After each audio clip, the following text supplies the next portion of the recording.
سرسبز اس گلزار کے یہ پھول ہیں عطار کے، سرسبز اس گلزار کے یہ پھول ہیں عطار کے، مردہ دلوں کو دے جلا ہادی ہے طلبگار کے، مردہ دلوں کو دے جلا ہادی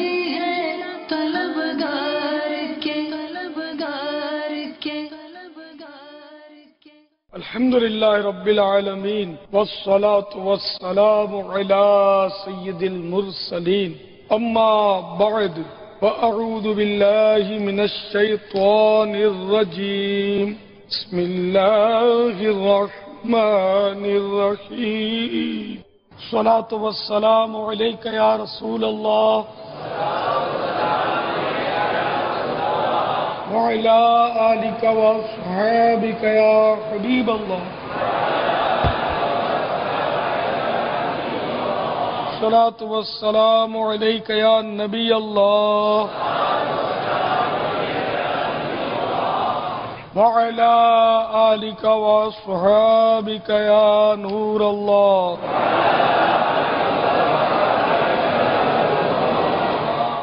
پھٹ کر کے ہر بات کو سنت نہیں کہہ دینی جب تک کنفرم نہ ہو، یا سرکار صلی اللہ تعالی علیہ وآلہ وسلم نے فرمایا کر کے یہ نہیں جب تک 100% یقینی معلومات نہ ہو، اسی طرح مسئلہ بتانا بھی 100% معلومات نہ ہو۔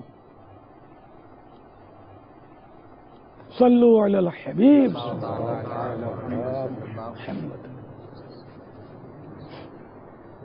مضمون لکھنے میں سب سے جو بڑی رکاوٹ ہے نا وہ ہے نام کی خواہش۔ تو کمپوزر کا نام لکھتے ہیں تو بعض اوقات حسب الارشاد کر کے کسی کا نام لکھا ہوتا ہے۔ اب دنیاوی مضامین میں تو اپنے بحث نہیں کرتا، دنیاوی مضامین والوں سے دینی مضمون لکھے تو اب اس میں بھی اگر ثواب کی نیت نہ ہو اور صرف نام کی تڑپ ہو تو اول تو ثواب اس میں کیسے ملے گا؟ دوسرا یہ کہ اگر ریاکاری کا حکم لگا تو ریاکاری کی تعریف پر آپ نظر کریں، یہ سب کو معلوم ہونی چاہیے۔ تو یہ فرض ہے، ریا کے بارے میں معلومات ہر مسلمان پر فرض عین ہے۔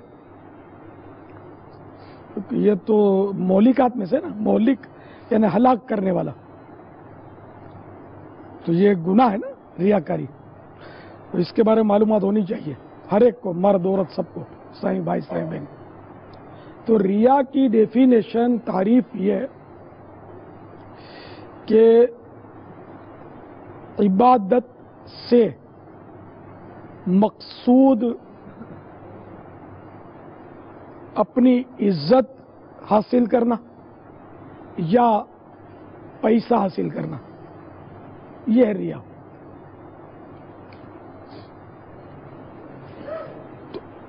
اب اگر دینی مضمون لکھتا ہے اللہ کی رضا کے لیے آدمی لکھتا تو عبادت ہی ہے۔ اب اس میں مقصود یہ ہے کہ میرا نام ہو، نام کیوں ہو؟ عزت ملتی ہے۔ تو اب یہ کہ اس میں یہ ریا آ گئی۔ اب ریا کا جیسا درجہ ہوگا ویسی اس کی سزا ہوگی اور اس پر ہلاکت کے احکام صادر ہوں گے۔ اس لیے جو بھی مضمون لکھے، کتاب لکھے، اس کے لیے یہ لازم کہ وہ اچھی اچھی نیتیں کرے کہ آخر یہ کیوں لکھ رہے ہیں۔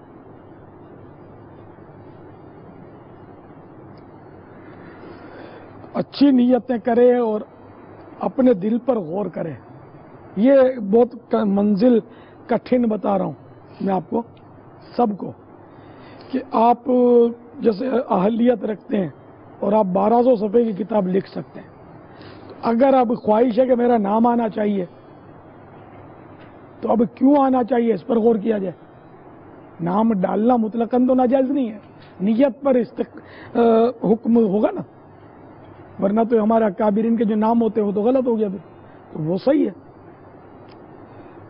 مفتی احمد یار خان علیہ رحمت الرحمان نے مرآت شرح مشکات میں اس حدیث کے تحت جس میں ایک شہید، عالم اور سخی ریاکار کے بارے میں جو مضمون ہے اس کے بارے میں لکھا ہے کہ اسی حدیث کے سبب بعض علماء ایسے گزرے ہیں یا علماء ایسے بھی ہیں کہ جو کتاب لکھتے ہیں مگر اس پر اپنا نام نہیں ڈالتے، اور جو لکھتے ہیں پھر فرماتے ہیں جو لکھتے ہیں وہ ان کی نیت یہ ہوتی ہے کہ لوگ اس کو پڑھیں میرے اور میرے لیے دعا کریں، اس لیے وہ نام لکھتے ہیں۔ یہ مفتی صاحب نے اپنا وہ ارشاد فرمایا۔ اچھا، اب یہاں میرے کو ایک نیت یہ سمجھ میں آتی ہے کہ کوئی اگر ایسا شخص ہے کہ اس کے نام کی وجہ سے کتاب پڑھی جاتی ہے تو وہ یہ اس لیے اپنا نام ڈالے کہ اب میں اپنا نام ڈالوں تاکہ لوگ اس کتاب پر اعتماد کریں اور اس کو پڑھیں۔ اب مثال کے طور پر اگر اعلیٰ حضرت اپنی کتابوں پہ نام نہ ڈلواتے ہم تو آزمائش میں آ جاتے، تو کنز الایمان کو بھی کیسے ہاتھ لگاتے جب پتہ ہی نہ ہوتا کہ اعلیٰ حضرت کا ہی ہے۔ اسی طرح دیگر کتب اعلیٰ حضرت کی تو یہ اعلیٰ حضرت کا نام ہے، اس طرح باہر شریعت پر صدر الشریعہ کا نام ضروری ہے، بغیر نام کی کتاب پھر اتنی کارآمد نہ ہوتی۔ تو اب نام ایسا ہو کہ جس کا نام چلتا ہو، اس نام سے لوگ کتاب پڑھیں، اعتماد کریں۔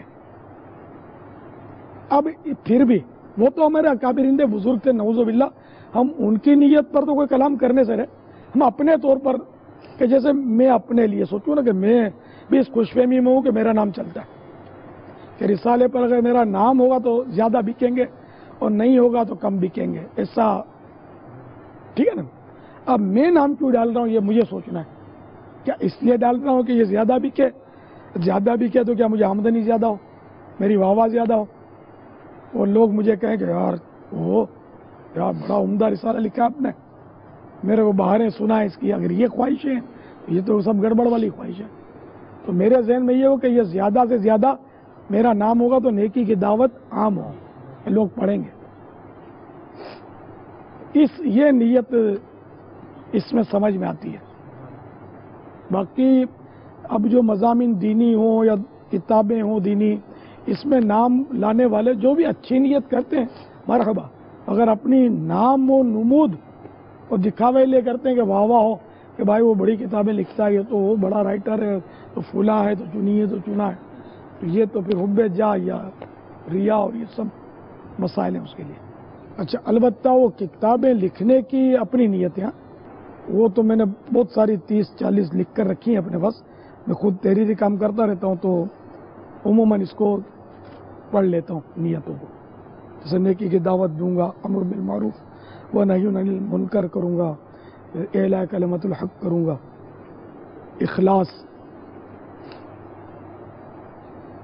بہاریں سنوں اور لوگ تعریف کریں وغیرہ، اس لیے اس کو دور کروں گا، ان چیزوں کو کافی نیتیں لکھی ہوئی میرے پاس الحمدللہ۔ لیکن آپ میں سے تو شاید کوئی مصنفین تو ہوں گے نہیں، ثواب بہت ہے مصنف بننے میں، کسی کو بولو کہ نام کے بغیر آپ کی کتاب چھاپیں گے تو میرا خیال غصہ آ جائے اس کو۔ ہاں اگر اجرت پر اپنے بولے نا کہ آپ کو اتنی رقم دیں گے اب ہمیں کتاب لکھ لو تو پھر لکھی جائے گی، پھر دے دیں گے نام کے بغیر۔ ایک جنرل بات کرتا ہوں، ایسے مخلصین بھی ہوں گے بے شک بغیر نام کے، تو اب جس نے نام کتاب پر لکھوایا اپنا تو اس کو ہم نعوذ باللہ یہ نہیں کہیں گے کہ ریاکار ہیں، ہمارے پاس کوئی آلہ نہیں ہے، ہم نے اس نے نہیں رکھنا ہے، ہم اپنے اوپر غور کریں کہ ہم اپنا نام ڈال رہے ہیں کتاب پر یا مضمون پر، تو ہماری کیا اس میں نیت ہے، کیونکہ اعمال کا دار و مدار نیتوں پر ہے، جتنی اچھی نیتیں زیادہ اتنا ثواب بھی زیادہ، بری نیتیں ہوں گی تو اس پر اس کے نتائج جو ہیں وہ اللہ اخلاص دیتے، بس بہت بہت مشکل ترین معاملہ ہے اخلاص، شیطان اتنا دباتا ہے، اتنا تنگ کرتا ہے کہ جس کی انتہا، نفس حب جہاں میں ڈوبا ہوا ہے، سب کو واہ واہ چاہیے، عام طور پہ تعریف چاہیے، یار میری حوصلہ افزائی نہیں کی اس نے، یہ نہ کہ اب 2 الفاظ تعریف کے میرے بول دیتا تو پھر حب جانی تو کیا ہے۔ عموماً جو کہا جاتا کہ یہ امام والا آ گیا ٹھیک ہے، لیکچرار لگ گیا، اب اس کی یہ تحقیق کیا گیا، اس کو کیا تحقیق کا پتا، گمان لوگ کرتے ہیں یا بدگمانی کرتے ہیں. یہ تو اپنی عزت بچانے کے لیے کر رہا ہے نا، عزت بھی نہیں ہے اس کے وسوسے. دیکھو یوں تو ہمارا مذاق کم اڑتا ہے، مولانا کو کیا پتا ہے. تو ہم یہی بولتے ہیں کہ مولانا کے سامنے آ کر بیٹھ تو صحیح ہے، تو پتا چلے گا کہ مولانا زیادہ جانتا ہے، منڈانا زیادہ جانتا ہے. اللہ یہ بیچارے گندے انڈے کی مخلوق ہوتی ہے، ان کو یوں ہوتا ہے کہ ہم جو گندے انڈے میں رہتے ہیں یہ ساری دنیا ہے. یہ ذرا نکل کر کسی واقعی جو عالم ہو، کہنے کا نہیں، حقیقت میں عالم یا مفتی ہے نا، یہ اس کے سامنے بیٹھ جائے تو پتا چلے گا ذہین کون ہے. عالم ذہین ترین ہوتا ہے، اور مفتی تو اپنے علاقے یا جتنے ایریا پر ہوتا ہے نا مفتی، وہ سب سے ذہین فرد. وہ دنیاوی طور پر بھی جتنی اس میں عقل ہوتی ہے نا، اتنی عام پڑھے لکھوں میں نہیں ہوتی. عام پڑھا لکھا آدمی مفتی نہیں بن سکتا، ہر عالم بھی مفتی نہیں بن سکتا. اس کے لیے قدرتی طور پر اس کو ذہین ہونا ضروری ہے.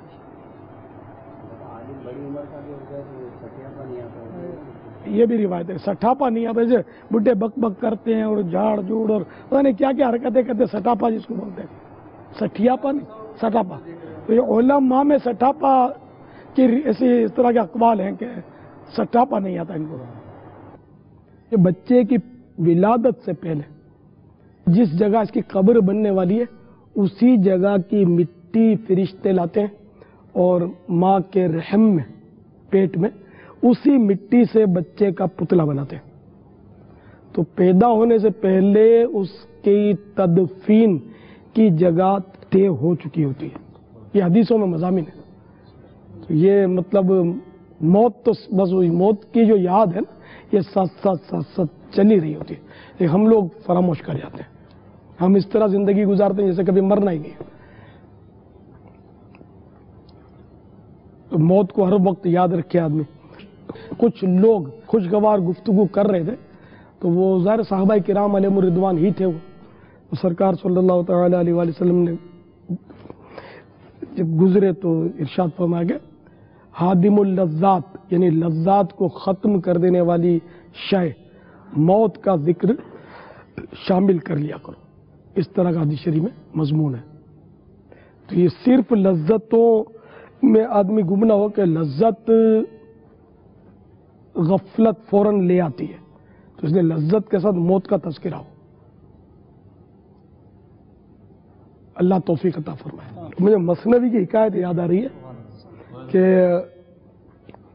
ایک جگہ کا مطلب انہیں کہ دستور تھا کہ سال بھر میں ایک دن ایسا آتا تھا کہ وہاں اس کے شہر کے دروازے پر جو پہلا آدمی ملتا تھا اس کو پکڑ کے بادشاہ بنا دیتے تھے. اور جب سال بھر اس کا پورا ہو جاتا تھا تو اس کو بہت دور ویرانوں میں چھوڑ آتے تھے اکیلا، اور پھر وہی دوسرا کوئی ملتا اس کو پکڑ کے بادشاہ بنا دیتے. تو اسی طرح وہ بادشاہوں کا سلسلہ ہوتا تھا. تو سال پورا ہوا تو ایک شخص کو پکڑ کے لے آئے. تو اس کو یہ معلوم تھا یہاں کا قانون. تو اپنی بادشاہ جب آئی تو ظاہر سب اس کے ماتحت ہو گئے. تو اس کو یہ بھی پتا تھا کہ کہاں چھوڑ آتے ویرانے ویر آدمی در بدر گھوم کے مر جائے. تو وہاں اس نے اپنی بادشاہت کے دوران اپنی ریٹائرمنٹ سے پہلے اس نے محل بنائے، مکانات بنائے، آبشاریں بنائی اور پانی کا انتظام، غذا کا انتظام، پھول پھلواڑیاں لگا دی ایک سال میں. تو پھر وہ جب ریٹائر ہوا تو وہاں جا کر وہ آباد ہو گیا.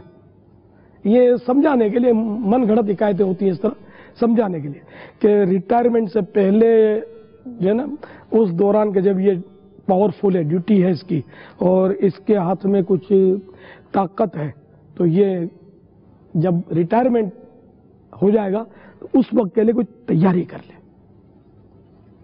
تو دنیا میں تو تیاری کر لیتے ہیں کہ میری ریٹائرمنٹ ہونے والی ہے تو کچھ رقم انویسٹمنٹ کر لیں گے، کہیں کوئی فیکٹری کی بنیاد رکھ لیں گے. یہ بڑے افسران جو ہوتے ہیں اس طرح کچھ نہ کچھ روزگار کا انتظام وہ کر لیتے ریٹائرمنٹ سے پہلے.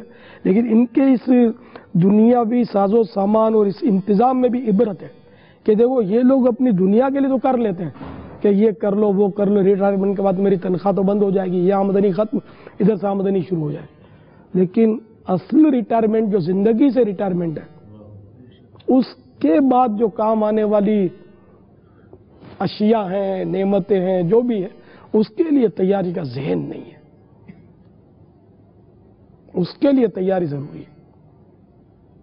باقی جس نے پیدا فرمایا اس نے رزق تو دینا ہی ہے. اس کے باوجود مطلب اس رزق کے لیے سب مارے مارے پھر رہے. رزق کا ذمہ اللہ نے لیا ہے، ذمہ کرم پر ہے اس کے، کہ جب تک جلائے گا وہ کھلائے گا پلائے گا. لیکن مغفرت کا ذمہ اپنے اوپر نہیں لیا کہ میں ہر ایک کی مغفرت کروں گا ہی کروں گا. ذمہ کرم پر نہیں لیا. لیکن مغفرت کے لیے فکر نہیں. اپنی چھوٹی سی پونجی کی حفاظت کی سب کو فکر ہے، لیکن ایمان کی حفاظت کی فکر کسی کو ہے. کہ جو واقعی دولت ہے، پونجی ہے، ایمان نہیں تو کچھ بھی نہیں. انما الاعمال بالخواتیم، اعمال کا کوئی اعتبار نہیں مگر خاتمے پر. ایمان پر خاتمہ ہوگا تو ہی اعمال نیک جو ہیں وہ کام آئیں گے. لیکن اس کے لیے تیاری کا ذہن بہت کم رہ گیا ہے. کسی سے ملیں گے تو اس سے بھی دعا کروائیں گے تو اپنی صحت کے لیے دعا کروا لی، تو اپنی دنیاوی ضروریات کے لیے، تو اولاد ہو جائے، تو بچے کو نوکری مل جائے. عام طور پر یہی ذہن ہوتا ہمارا. یہ نہیں کہ میرا ایمان سلامت رہ جائے، میری مغفرت ہو جائے، میرا رب مجھ سے راضی ہو جائے، بے حساب مجھے جنت میں داخلہ مل جائے. اس طرح کی دعاؤں کا بھی ہمارے ہاں ذہن کم پایا جاتا ہے. سوچ ملتی ہے بس اللہ تعالیٰ کی خفیہ تدبیر کس کے بارے میں کیا ہے کوئی نہیں جانتا، کہ کس کا ایمان پر خاتمہ ہوگا کس کا نہیں ہوگا. ذہن تھکا تھکا رہتا ہے. کمزوری کی علامت معلوم ہو رہی ہے.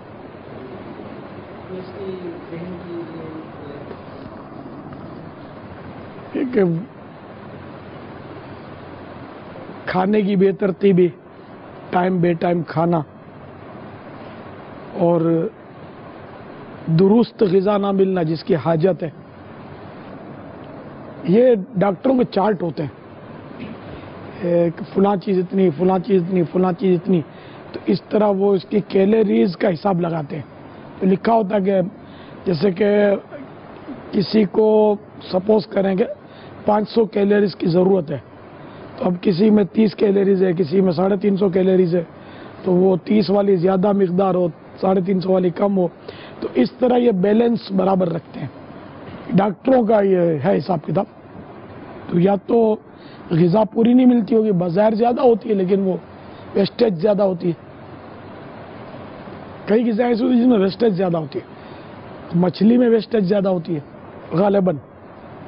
تو اس طرح یہ کہ وہ غذا لے کے جو سب ایکول ہو نا، تو پھر انشاءاللہ صحت درست رہے گی. پانی کم پیتے ہوں گے، یہ بھی عین ممکن ہے کہ ہوتا ہو. تو پانی کم پینے سے، اور خصوصاً گرمیوں میں، تو پھر کیا پسینے میں نکل جاتا ہے. ویسے بھی سانس میں پانی جو ہے انہیں بدن سے آدمی کے، بلکہ سانس میں غالباً 500 سے لے کر 700 گرام پانی نکل جاتا ہے. سانس کے ذریعے، آنسوؤں کے ذریعے، رینٹ، پسینہ، اس طرح پانی نکلتا ہے. اس سے 500 یا 700 گرام تقریباً. باقی پیشاب کے ذریعے نکلتا ہے. اچھا، پھر یہ کہ خون میں ہمارے آکسیجن عموماً کم جاتا ہے. اول تو ہمارے کمرے عام طور پہ بند رکھنے کا رواج ہے، آکسیجن یا تازہ ہوا ملتی نہیں ہے. دوسرا یہ کہ ہم لوگ سانس گہرا نہیں لیتے. ہم کیا تھوڑا تھوڑا بس ادھر تک لیتے، واپس پلٹا. تو اس طرح خون میں آکسیجن نہیں جاتی. جب خون میں آکسیجن نہیں جاتی تو اس طرح بھی طرح طرح کے امراض جو ہے وہ پیدا ہوتے ہیں. اب یہ کہ اصولوں کے مطابق بندہ کھائے اور بھوک سے کم کھائے، پانی حسب ضرورت پیے، حسب ضرورت پیدل چلے. پیدل چلنے کا بھی نظام ہمارا ایسے ہی ہے. بس آپ لوگ تو نوجوان ہیں، تھوڑی بہت ورزش بھی کرنی چاہیے. تو اس طرح اپنے مطلب جو گاڑی ہوتی ہے نا، آپ نے دیکھا گاڑی کی لوگ خدمت کرتے ہیں، اس کو نہلاتے ہیں، دھلاتے ہیں، ٹیوننگ کرواتے ہیں، کچھ نہ کچھ اس کے حساب کتاب کرتے رہتے ہیں، تو وہ گاڑی صحیح بھاگتی ہے. ترکیب ان کی صحیح رہتی ہے. اور جو بالکل اناڑی کی طرح گاڑی چلاتے ہیں ان کی مشین جو ہے وہ گاڑی کی انجن وغیرہ ڈیمیج ہو جاتے ہیں. تو یہ بھی ایک گاڑی ہے, اس کو ہم لوگ اناڑی کی طرح ہی چلا رہے ہیں. اس سے طرح طرح کے امراض پھر بھگتتے رہتے ہیں. وہ مقولہ ہے خود کردارہ علاج نیس, اپنے کیے کا علاج نہیں ہے. اس لیے اپنا سسٹم جو ہے نظام اس کو چینج کرنا پڑے گا. ہر وقت کھاتے رہنا یہ بھی نقصان دہ, بالکل نہ کھانا یہ بھی نقصان دہ. تو اعتدال ضروری ہے. پیدل چلنے کے لیے پارک تو بہت اچھی جگہ ہے, جبکہ اختلاط وہاں بے پردگیاں نہ ہو اور عورتیں نہ ہوں. آج کل تو بڑا مشکل ہے, پارکوں میں پیدل چلنا بہت مشکل ہے. عورتیں اس میں پھر یہ کہ چلنے والے تو پھر چڈیاں پہن کے نیکر اور ہاف پینٹ وغیرہ پہن کر رانے کھلی رکھ کے لوگ وہاں ورزشیں کر رہے ہوتے ہیں عموماً. تو ایسی جگہ پر نہ جائے یا ایسے وقت میں جائے کہ جب اس طرح کی نگاہوں کے لیے مسائل نہ پیدا ہوتے ہیں. یا پھر بہت ساری جگہیں ہیں جہاں آدمی چل سکتا ہے. تو جیسے ہم جامع میں رہتے ہیں, ہم سیڑھیاں چڑھتے ہیں, آتے جاتے ہیں نمازوں میں, تو یہ بھی سیڑھی پر چڑھنا اترنا بھی ورزش تو ہے, لیکن سیڑھی پر چڑھنا کتنے مطلب زیرے چڑھیں گے اتریں گے. پیدل چلنا تو بہت کم ملا, پون گھنٹہ تقریباً پیدل چلے یک مشت. 100 کے قریب ٹھیک ہے, لیکن وہ چلنا اور زینا فرق ہے. آپ کے پیدل چلنے کا معمول میں کہاں جاؤں گا چلنے کے لیے پیدل, اندر ہی اندر بس تھوڑا بہت موقع ملتا تو ٹہل لیتا ہوں. غیر اطمینان بخش ہے ظاہر اندر میں, وہ میں مجبور ہوں, آپ لوگ بھی مجبور ہیں. چلتے ہوں گے بیچارے. اب وہ دو آدمی اس طرح باتیں کرتے ہوئے یوں کندھے پہ ہاتھ ڈالا ہے کر کے جا رہے ہیں, یہ چلنا نہیں ہے. وہ مطلب تھوڑا اسپیڈ ہو, اور ایسی اسپیڈ ہو 15 منٹ کے لیے تو کہ جس سے پسینہ نکلا ہے. سردیوں میں بھی 15 منٹ پیدل چلے, تو اس طرح 15 منٹ نارمل چلے, پھر 15 منٹ تیز چلے, اس طرح کر لے اگر. یا پہلے 15 منٹ معتدل چال, پھر تھوڑا تیز اور تھکا دینے والی چال. تھکن لگنی چاہیے. اب یہ دوستی میں اپنے ساتھ جا رہے ہیں, تھکن کیا لگے گی اندر میں, میرے کو کیا تھکن لگے گی, اطمینان نہیں.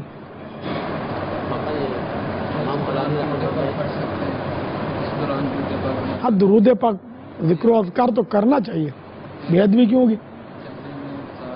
چلتے تو کام ممانت ہے چلتے ہوئے درود شریف پڑھنے کی, چلتے ہوئے تو تلاوت کی بھی اجازت ہے, جبکہ وہ دھیان نہ بٹے, یاد رہے, توجہ رہے. چلتے ہوئے تو اب جیسے طواف میں کیا, طواف میں چلنا ہی ہے, اور کہ باقاعدہ مطلب دعائیں